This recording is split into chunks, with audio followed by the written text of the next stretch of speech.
Hi all, welcome to my channel. இன்றைக்கி வந்து நம்ம உளுந்தம்பருப்பில் புட்டு பண்ண போகிறோம்.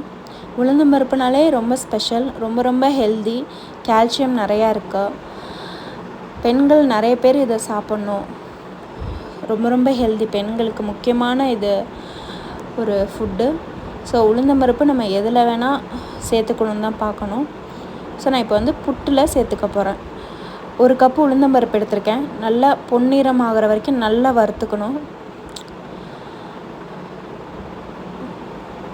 ஸோ நல்லா வறுத்ததுக்கப்புறம் பிளேட்டுக்கு ட்ரான்ஸ்ஃபர் பண்ணிட்டு நெக்ஸ்ட்டு 1/2 கப் பச்சரிசி எடுத்துக்கிறேன். அதுவும் நல்லா வறுத்துக்கணும். பொரி அரிசின்னு சொல்லுவாங்க, அந்த அளவுக்கு நம்ம வந்து அரிசி வந்து பொரியிற அளவுக்கு நல்லா வறுத்துக்கணும். நமக்கு தெரியும் அது பொரி அரிசி ஆனது கலர் மாறிடும், ஒயிட்டாயிரும் ஒரு மாதிரி. அப்போ மாற்றிக்கிட்டு ஸோ மிக்சியில் நம்ம அரைச்சிக்கலாம். ரொம்ப நைஸாகவும் இல்லாமல் கொஞ்சம் கொரகொரப்பாக அரைச்சிக்கணும். ஒரு ஏலக்காய் போட்டு அரைச்சிக்கிறேன். ஸோ இப்போ அரைச்சதுக்கப்புறம் ஒரு பவுலுக்கு ட்ரான்ஸ்ஃபர் பண்ணிக்கிறேன். இப்போது 1/2 கப்பு தண்ணி எடுத்துக்கிறேன். கொஞ்சம் கொஞ்சமாக வந்து தண்ணி ஊற்றி பிசையணும். சால்ட்டு நமக்கு தேவையானதாலும் சேர்த்துக்கலாம். சேர்த்துக்கிட்டு இந்த மாதிரி கொஞ்சம் கொஞ்சமாக தண்ணி ஊற்றி நான் பிசைஞ்சிக்க போகிறேன். நல்லா உருண்டையாக இல்லாமல் நல்லா பிசைஞ்சிக்கணும்.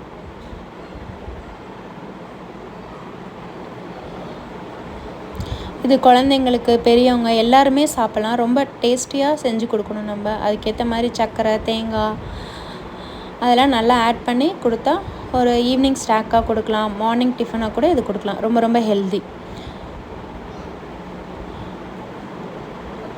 புட்டு மாவு ரெடி ஆகிருந்து நம்ம வந்து எப்படி செக் பண்ணி பார்க்கணுன்னா, நம்ம வந்து கொழுக்கட்டை எப்படி பிடிப்போம் அந்த மாதிரி பிடிச்சி பார்க்கணும். பிடிச்சி பார்த்தா அது கொழுக்கட்டை மாதிரி வருது.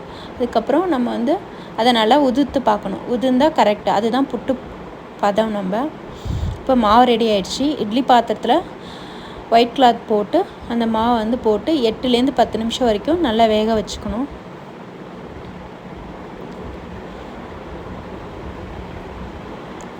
இப்போது வெந்துடுச்சு. நம்ம வந்து செக் பண்ணி பார்க்கலாம் புட்டு மாவு வெந்திருக்கான்னு. ஓப்பன் பண்ணிட்டு அந்த மாவு வந்து நம்ம திரித்து பார்க்கணும் கையில். அந்த மாதிரி இந்த மாதிரி வந்திருக்குன்னா நம்மளுக்கு வந்து புட்டு நல்லா வெந்துருச்சுன்னு அர்த்தம்.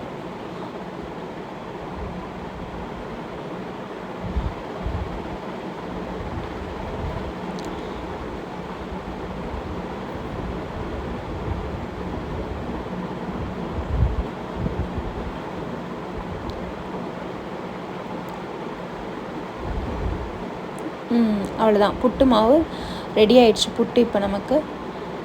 ஸோ இதை பவுலுக்கு ட்ரான்ஸ்ஃபர் பண்ணிட்டு நம்ம 4லேருந்து 5 ஸ்பூன் வரைக்கும் தேங்காய் திருவல் சேர்த்துக்கிறேன் நான். அதுக்கப்புறம் நான் வந்து ஒரு 3 ஸ்பூன் வெல்லம் எடுத்துக்கிறேன். நீங்கள் வந்து நாட்டு சர்க்கரை இல்லைன்னா சர்க்கரை எது வேணால் சேர்த்துக்கலாம், அது உங்கள் விருப்பம். ஹெல்த்தியான ஒரு ஸ்நாக் ரெசிபி, பிரேக்ஃபாஸ்ட்டு, ரொம்ப ரொம்ப ஹெல்தி. குழந்தைங்கலேருந்து பெரியவங்க வரைக்கும் எல்லாருமே சாப்பிட்லாம்.